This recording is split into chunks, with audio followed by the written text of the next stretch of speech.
So we have now completed with basic maths, and now we are going to start chapter number 1 of physics, that is motion in one dimension, or also called as rectilinear motion.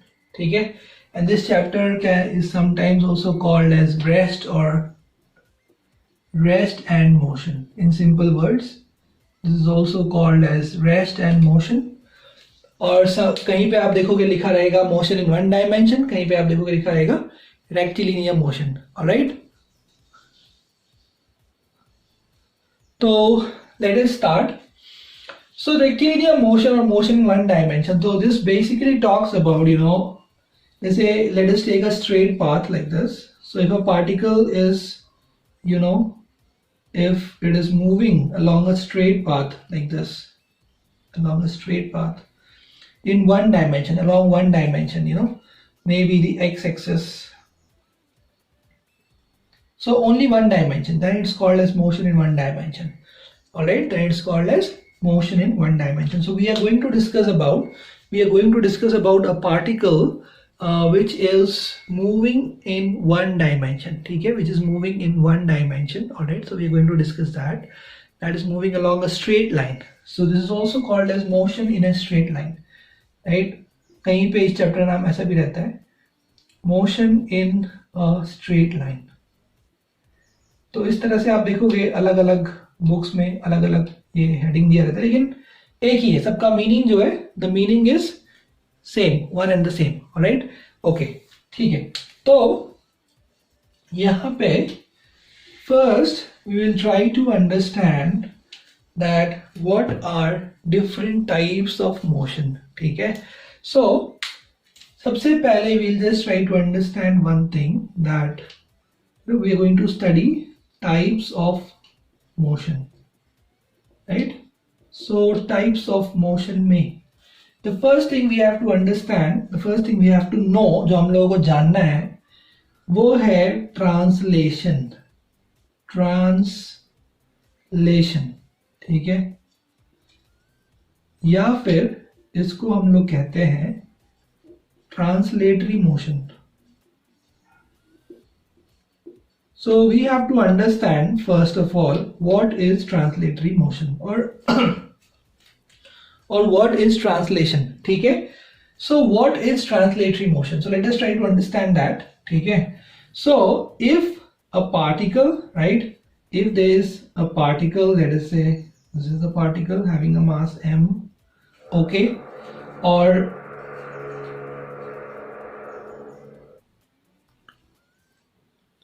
so if there is a particle m which is moving with some velocity v, right, okay, so it may be moving along a straight line, or it may be moving along a curved path, then this is called as curvilinear translatory motion. It is moving along a curved path. This is a rectilinear translatory motion. It is moving along a straight line. ठीक है, all right. And let us take a different example. Let us take कि जैसे there is a box like this, and this box is moving, right? The box is moving in such a way that all the particles are having the same velocity v. All the particles are having the same velocity v, right? Then if it is moving along a straight line, it is called rectilinear translatory motion. If it is moving along a curved path, it is called a curvilinear translatory motion, right? So the condition is that when all these particles, they must be having a constant speed, they must be having the same velocity, then this is called as a point object, right? Then this is called as a point object, and that this point object is moving along either a straight path, is moving along a curved path, right? It is translating from one point to another, it is moving from one point to another. All right, then that is called its translation. Translation का मतलब क्या है कि एक point से ये particle या point object start हो रहा है और वो दूसरे पॉइंट तक जा रहा है. ठीक है, then that is called as translation. That is moving from one point to another. So that is translatory motion. All right, so translation is going from one point to another, right? Translating, the entire body translates from one point to another. Okay, now the another type, second type of the motion is the rotatory motion or the rotation. All right, so the second one is rotation, or we can call it as rotatory motion. Now what is rotatory motion? So we can take example of fan, the ceiling fan, right? So I am taking this example of this fan. Okay, मैंने fan का example ले लिया यहाँ पे, और ये एक axis, fixed axis, हमको पता है कि इस एक्सिस के अबाउट ये फैन इस तरह से रोटेट होता है, right? It rotates like this, correct? So this is rotatory motion, this is not translatory motion. वो फैन एक ही जगह पे, सीलिंग फैन जो है वो एक जगह पे फिक्स्ड है, राइट? जो सीलिंग फैन है वो क्या है, बेसिकली वो एक जगह पे फिक्स्ड है, राइट? और एक जगह पे फिक्स्ड है और क्या कर रहा है वो एक एक्सिस के अबाउट रोटेट कर रहा है. तो उसमें जो एक्सिस है, एक्सिस ऑफ रोटेशन है, वो फिक्स्ड है. एक्सिस ऑफ रोटेशन कैसा है? फिक्स. आप देखोगे फैन जो है, फैन में एक्सिस ऑफ रोटेशन है वो फिक्स्ड है, ठीक है? तो जो एक्सिस ऑफ रोटेशन होता है, एक्सिस ऑफ रोटेशन, तो जिसको हम लोग AOR, एक्सिस ऑफ रोटेशन जो है, तो axis of rotation is fixed, वो एक जगह पे फिक्स होता है, तो उसको हम लोग बोलते हैं रोटेशन या रोटेटरी मोशन, ठीक है? प्योर रोटेटरी मोशन, इसमें सिर्फ रोटेशन हो रहा है, ये एक जगह पे घूम रहा है इस तरह से, ठीक है? और ये इसका एंगुलर वेलोसिटी है ओमेगा, ओके? और ये इस तरह से घूम रहा है. तो आप लोगों को याद होगा कि हम लोगों ने जब ये डिस्कस किया था यूनिट्स एंड डायमेंशन, तब हम लोगों ने एंगुलर वेलोसिटी जो है उसको डिस्कस किया था कि वो क्या होता है, राइट? तो थीटा होता है एंगुलर डिस्प्लेसमेंट और ओमेगा होता है एंगुलर वेलोसिटी, यानी rate of change of angular displacement. Rate of change of angular displacement, omega is D theta by D T. तो जिस रेट से ये घूम रहा है, ओके? तो ये है प्योर रोटेटरी मोशन. इसमें क्या है, इसमें axis of rotation is fixed, मतलब यहाँ पे जो आप पार्टिकल देख रहे हो, तो ये जो है यहाँ पे आप देख सकते हो कि यहाँ पे ये जो हर पार्टिकल है, जैसे ये पार्टिकल है, इसका स्पीड, सबका स्पीड अलग है. सबका स्पीड क्या है, अलग है, ओके? तो ऐसे जो सिस्टम होते हैं जहाँ पे हर पार्टिकल का स्पीड अलग होता है, तो उसको हम लोग पॉइंट ऑब्जेक्ट नहीं कह सकते, ठीक है?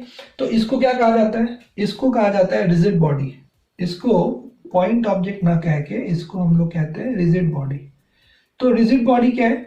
तो रिजिड बॉडी मतलब ये है कि उसके लिए मतलब दो कंडीशंस. पहला तो ये है कि उसमें जो पार्टिकल्स है वो पार्टिकल्स के स्पीड सेम हो सकते हैं, अलग हो सकते हैं, ठीक है? और दूसरी बात ये है कि इसमें जो भी दो पार्टिकल्स है उनके बीच का डिस्टेंस कभी चेंज नहीं होता, ठीक है? जो दो पार्टिकल्स हम लोग ले रहे हैं, कोई भी आप दो पार्टिकल ले लो, तो उस दो पार्टिकल के बीच का जो रिलेटिव डिस्टेंस है, रिलेटिव डिस्टेंस कभी नहीं चेंज होता, मतलब वो जितने दूरी पे है उतने दूरी पे ही रहते हैं परमानेंटली.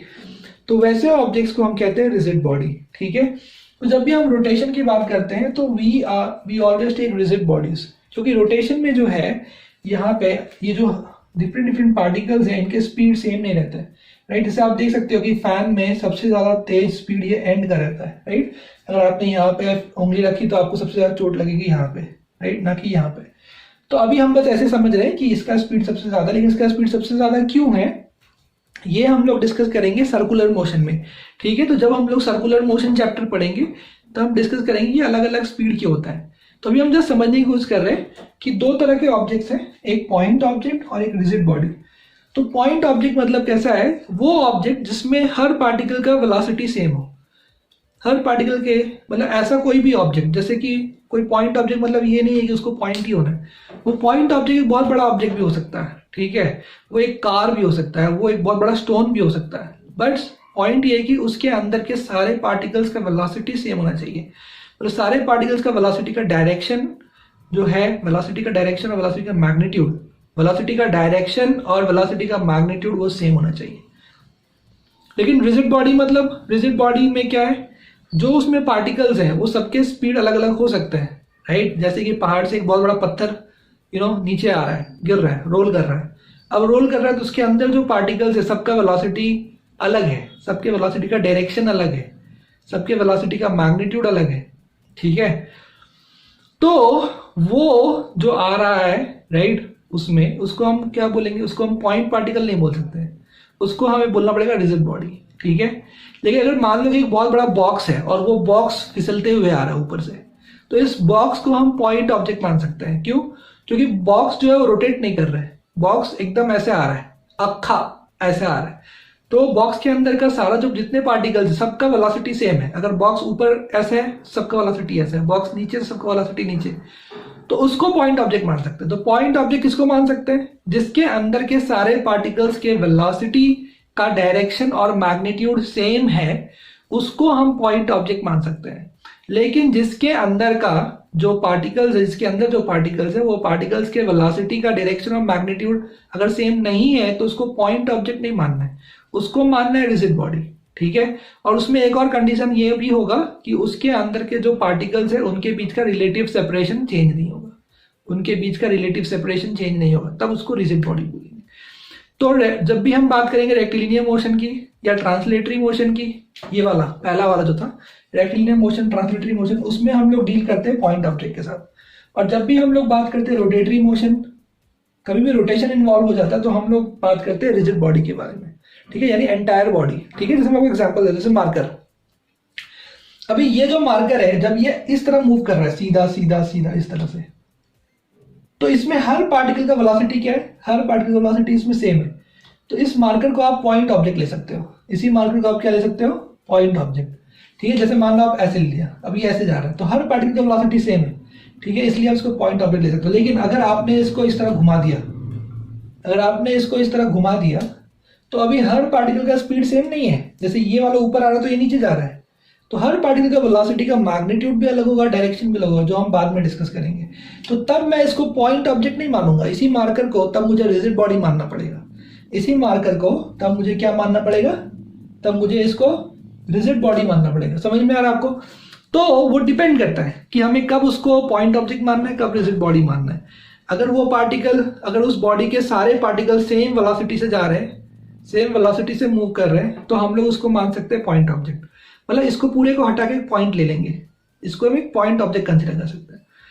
लेकिन अगर यही रोटेट कर रहा है, इस तरह से रोटेट करते हुए जा रहा है, राइट, तो फिर इसमें हर पार्टिकल वेलोसिटी अलग है, तब इसको पॉइंट ऑब्जेक्ट नहीं मान सकते, तब ये हो जाता है रिजिड बॉडी, ठीक है। तो रोटेशन में हम लोग कंसिडर करते हैं रिजिड बॉडी, ठीक है। तो ये हो गया रोटेशन, तो ये हो गया आपका प्योर रोटेशन, राइट। ये क्या है? ये है pure rotational motion, pure rotational motion, ठीक है।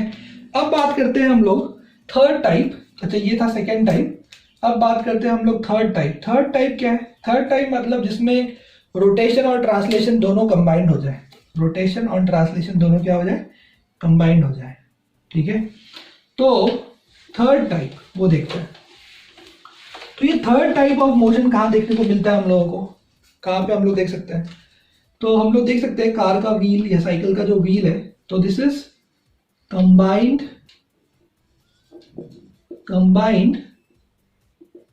Rotational and translational motion, combined rotational and translational motion, ठीक है, combined rotational and translational motion. तो इसका एग्जांपल हम लोग ले सकते हैं एक व्हील, ठीक है। तो कोई भी व्हील ले लो आप, साइकिल का व्हील या कार का व्हील, राइट। तो वो इस तरह से क्या होता है? इस तरह से वो रोटेट कर रहा होता है। तो आप देख सकते हैं कि वो व्हील आगे भी जा रहा है, राइट, ठीक है, और वो व्हील घूम भी रहा है। मतलब इस व्हील का जो एक्सिस ऑफ रोटेशन है, वो एक्सिस ऑफ रोटेशन फिक्स नहीं है, वो मूवेबल है, ठीक है। तो पहली बात इसमें क्या है? फर्स्ट पॉइंट कि जो एक्सिस ऑफ रोटेशन है, वो एक्सिस ऑफ रोटेशन जो है इट इज नॉट फिक्स्ड, वो एक जगह पे फिक्स नहीं है, ठीक है। तो बेसिकली वो कैसा है? वो मूवेबल है, वो मूव कर सकता है, ठीक है। इसका मतलब क्या है कि यहाँ पे ट्रांसलेशन भी हो रहा है, ट्रांसलेशन हो रहा है किसका? Translation of axis of rotation. ये जो एक्सिस ऑफ रोटेशन है ये मूव कर रहा है, लेकिन कुछ देर के बाद जब ये व्हील यहाँ पहुंच जाएगा तब ये एक्सिस ऑफ रोटेशन यहाँ पहुंच जाएगा। तो आप देख सकते हो कि एक्सिस ऑफ रोटेशन एक जगह से दूसरी जगह तक ट्रांसलेट हो रहा है, राइट। वो एक स्ट्रेट लाइन के अलावा मूव कर रहा है, ये एक कर्व के अलावा मूव कर रहा है, ठीक है। तो जो एक्सिस ऑफ रोटेशन है उसका स्पीड भी कांस्टेंट है, वो एक कांस्टेंट स्पीड v से आगे मूव कर रहा है, ठीक है।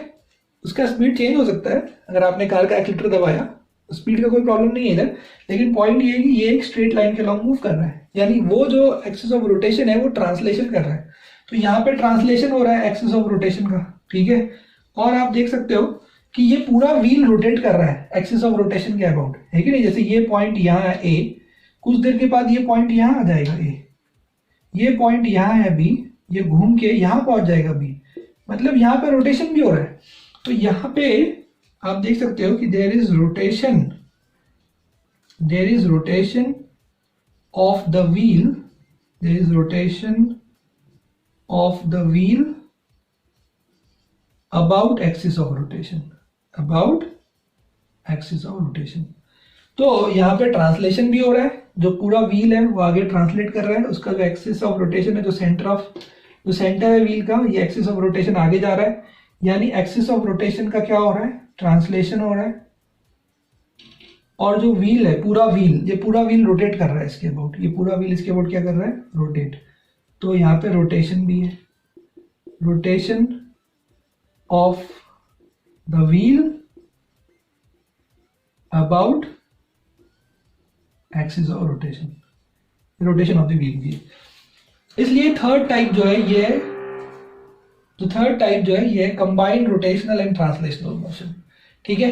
तो बेसिकली ये तीन चीजें हमें पढ़नी है, एक तो ट्रांसलेटरी मोशन, एक रोटेटरी मोशन, और तीसरा combined rotation and translational motion. तो जो फर्स्ट 10 चैप्टर्स यहां से स्टार्ट होते, चैप्टर नंबर 1 से लेकर चैप्टर नंबर 10 तक हमें बस ये तीन चीज पढ़नी है, मतलब इसके बारे में पढ़ना है, इससे रिलेटेड चीजें पढ़नी है, इस टाइप के मोशन के बारे में पढ़ना है, ठीक है। तो ये है इसका एक आइडिया, ठीक है। अब मैं आपको समझाता हूं, ये हो गया टाइप्स ऑफ मोशन, ठीक है। अब हम लोग समझने की कोशिश करेंगे कि मोशन इन 1 डायमेंशन क्या होता है, 2 डायमेंशन क्या होता है, और 3 डायमेंशनल मोशन क्या होता है, 3 डायमेंशनल मोशन, ठीक है। तो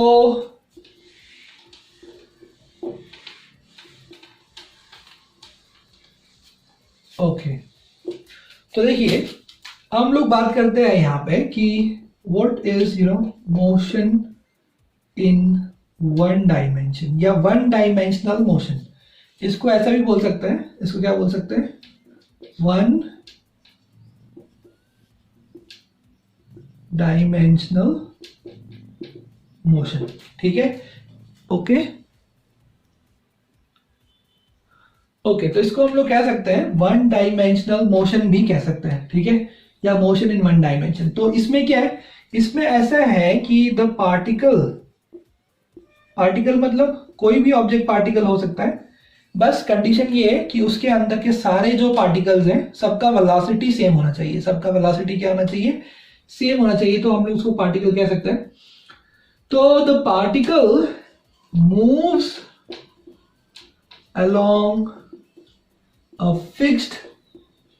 फिक्स्ड डायरेक्शन, एक फिक्स्ड डायरेक्शन के अलोंग मूव करता है particle. Particle moves along a fixed direction. तो वो मान लो ऐसे चल रहा है, इस तरह से फिक्स्ड, इस डायरेक्शन में चल रहा है, तो इसी को एक्स एक्सिस मान लो, नहीं मन कर रहा इसी को वाई एक्सिस मान लो, नहीं तो इसी को जेड एक्सिस मान लो, कोई तो एक एक्सिस मान लो, कोई तो एक डायमेंशन मान लो, एक्स वाई जेड, ठीक है। पार्टिकल ऐसे चल रहा है, मान लो, चलो पार्टिकल ऐसे जा रहा है स्ट्रेट लाइन के अलोंग। जैसे कभी कभी एक सीधा रास्ता रहता है और उस सीधे रास्ते पे हम लोग साइकिल चलाते हैं राइट, तो एकदम स्ट्रेट पाथ के अलोंग चलाते हैं, तो वो मोशन इन 1 डायमेंशन हो गया, right, on straight path.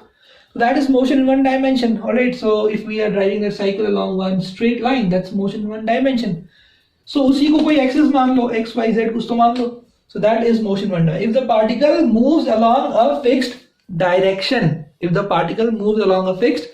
direction, then that is called as motion in 1 dimension. ठीक है? अब बात करते हैं हम लोग motion in 2 dimension. इसके examples क्या हो गए? इसके example हो गया car moving along a straight road. A car moving along a straight road, ठीक है, ये हो गया मोशन इन 1 डायमेंशन। अब बात करते हैं हम लोग मोशन इन 2 डायमेंशन, ठीक है।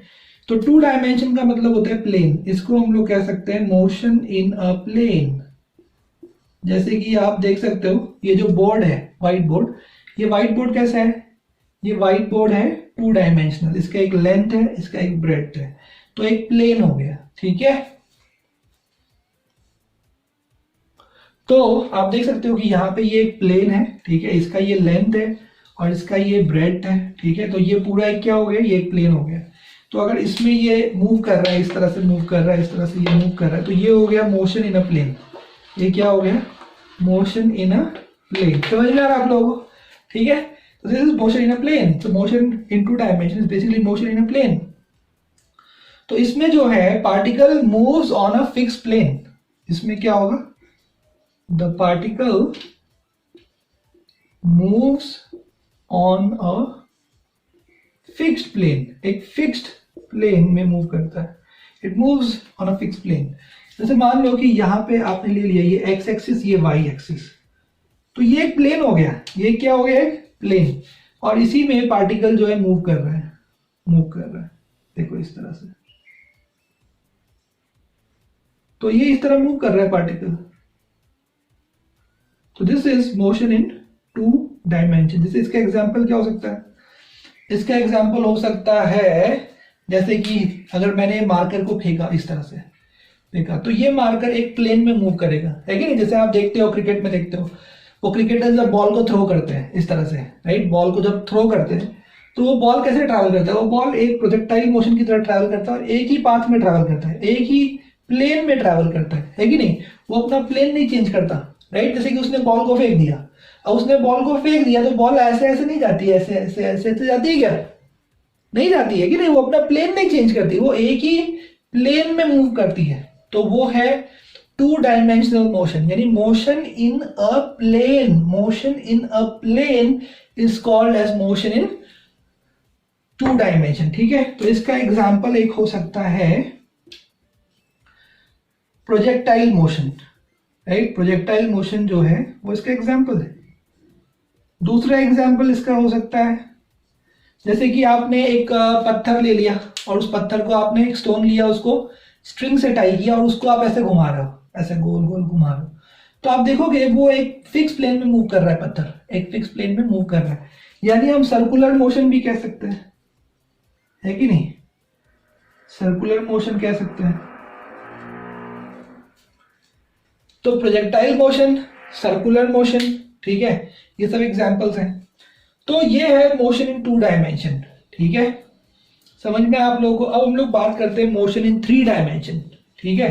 तो ये जो है ये आएगा अपना 4th चैप्टर में, सर्कुलर मोशन में हम लोग पढ़ने वाले हैं, और projectile motion in 3rd chapter, 3rd और 4th में हम लोग पढ़ने वाले हैं मोशन इन 2 डायमेंशन, ठीक है। तो आज का जो लेक्चर है ये बेसिकली एक इंट्रोडक्टरी लेक्चर है, ये एक इंट्रोडक्शन है कि नेक्स्ट 10 चैप्टर्स में हम क्या क्या पढ़ने वाले हैं, ठीक है, यहाँ से नेक्स्ट 10 चैप्टर्स, तो टोटल जो है अराउंड 35 चैप्टर्स है।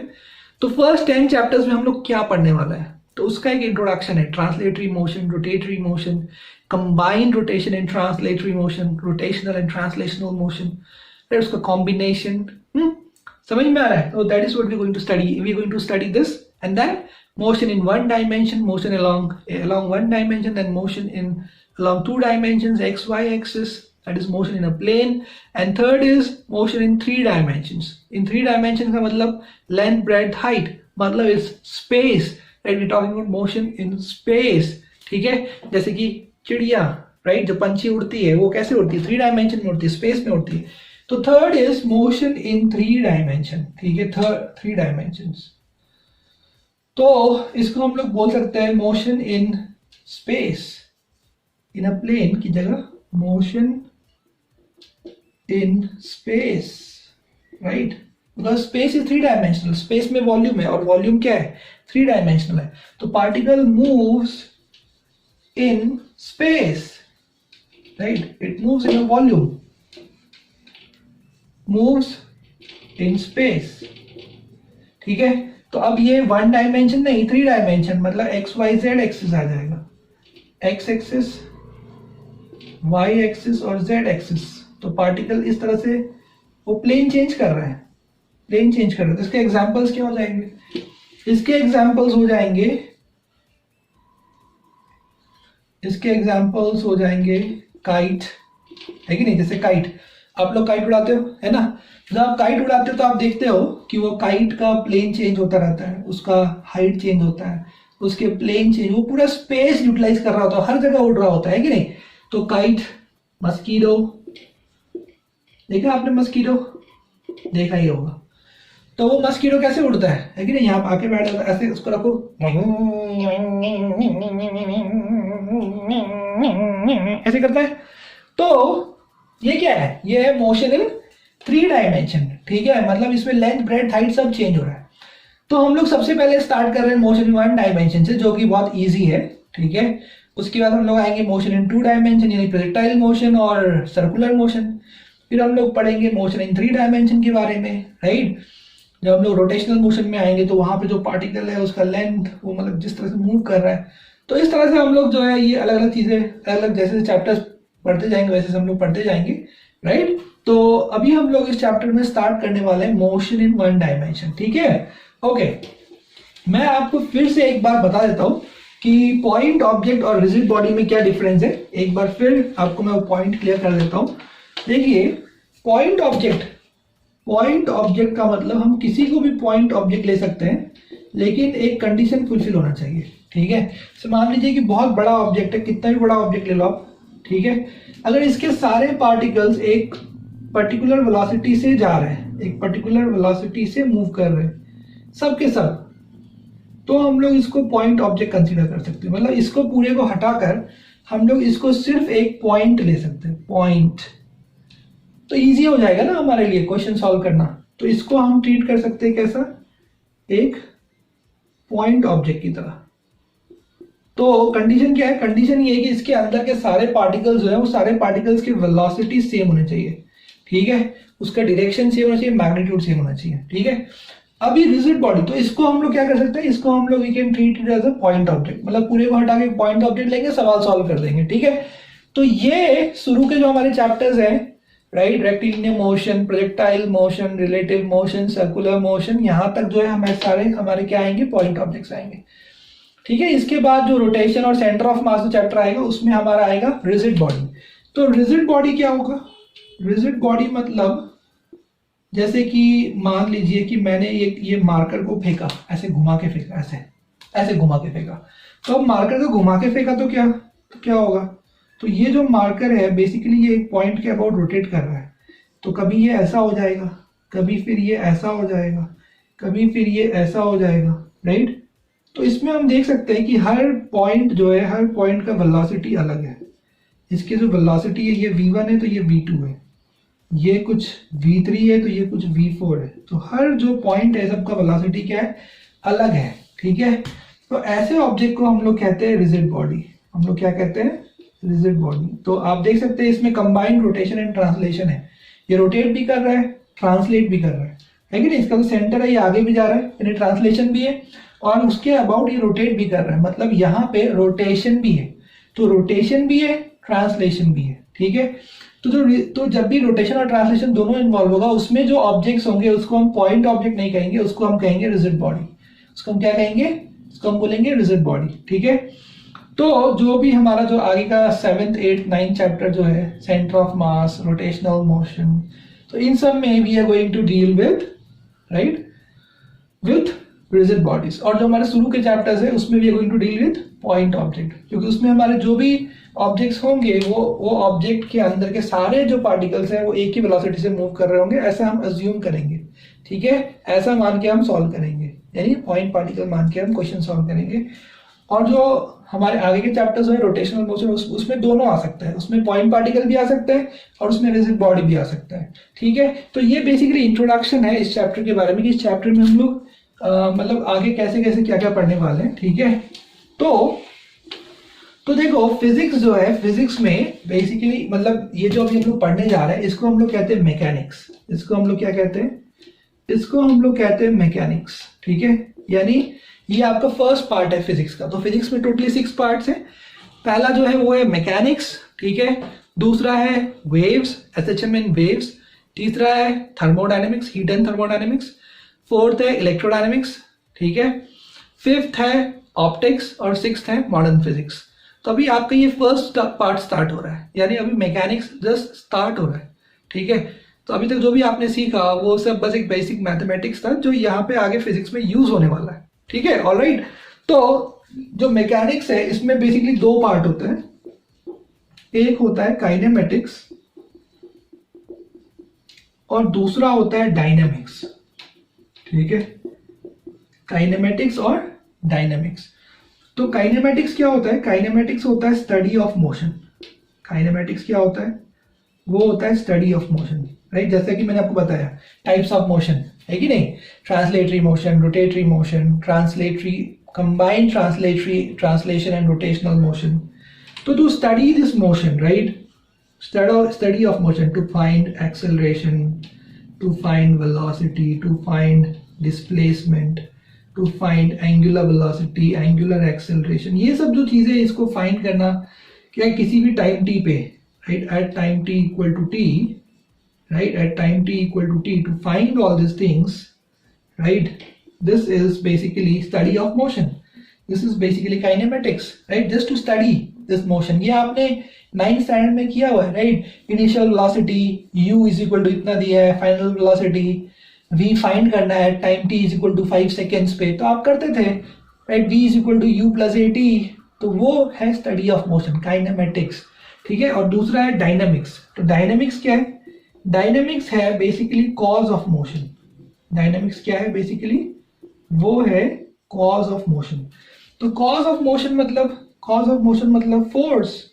तो फोर्स का स्टडी करना, राइट, फोर्स का स्टडी करना, उसको हम लोग कहते हैं डायनामिक्स, ऑलराइट। तो इसमें जो चैप्टर्स आते हैं वो आता है Newton's laws of motion, right, क्योंकि न्यूटन्स लॉज ऑफ मोशन में बेसिकली फोर्स के बारे में बात किया गया है, फ्रिक्शन, राइट। उसके बाद इसी में फोर्स का जो मोमेंट ऑफ फोर्स होता है यानी टॉर्क होता है, टॉर्क का स्टडी।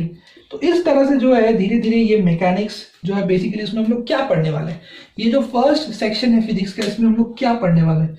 इसमें हम लोग ये काइनेमेटिक्स पढ़ने वाले हैं और डायनेमिक्स पढ़ने वाले हैं, ठीक है। तो काइनेमेटिक्स में बेसिकली स्टडी ऑफ मोशन, ये सब चीज जो कुछ सिचुएशंस दी है उस सिचुएशंस में हमें ये सब चीजों को फाइंड करना, राइट। और दूसरा है डायनेमिक्स, मतलब डायनेमिक्स जो है वो हमारा 4th 5th चैप्टर रहेगा, यानी Newton's laws of motion, friction, ये सब जो चीजें, कि ये जो मोशन हो रहा है, मोशन के पीछे का कॉज क्या है, मोशन के पीछे का, मोशन क्यों हो रहा है, राइट। तो मोशन हो क्यों रहा है, तो उसका कॉज वो स्टडी करना, यानी फोर्स को स्टडी करना। तो this is basically what we are going to discuss in the first 10 chapters. तो फर्स्ट 10 चैप्टर्स में we will be discussing about motion and about the cause of motion, right, about different types of motion, है ना, about 1 dimensional motion, rectilinear motion, about 2 dimensional motion, that is projectile motion, circular motion, right, about 3 dimensional motion, right, motion in a space, उसको पढ़ने वाले, and then to study the causes of motion, okay। So in the next video we will be starting with motion in 1 dimension, alright। So this is just an introduction, you can just note these things a little bit and just try to understand कि हम लोग अब क्या पढ़ने वाले हैं, ठीक है, what is going to come ahead। So just I have discussed that in brief, तो इसको आप समझिए and we will discuss motion in 1 dimension in the next lecture, alright।